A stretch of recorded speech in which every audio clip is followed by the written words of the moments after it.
Jesus, irmão, está trazendo aqui, né, uma trilha sonora muito conhecido, né? Creio que o irmão vai conhecer assim que eu começar o solo, vai conhecer qual que é a trilha sonora, de qual filme que é. Os irmãos deixam aí no comentário, né, para me saber se eu fiz mesmo o solo que eu tô falando para os irmãos, amém? Peço que os irmãos venham em nome de Jesus, né? Possa aí depois se inscrever no meu canal, me seguir, né? Também.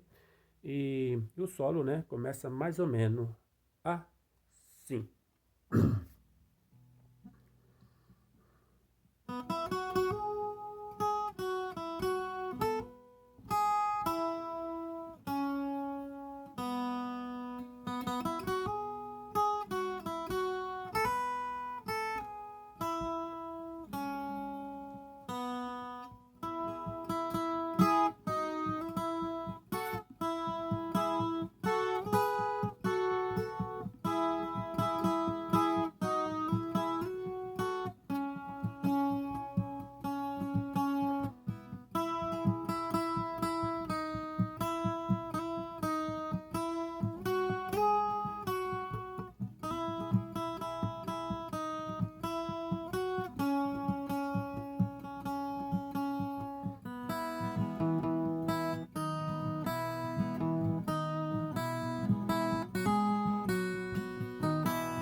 Tá aí o solo, bem? Gostou do vídeo? Curte, compartilhe e me inscreve no meu canal. Que Deus abençoe a todos em nome de Jesus, né? Também no meu Kawai, né? Pode ter certeza que também estará lá, né?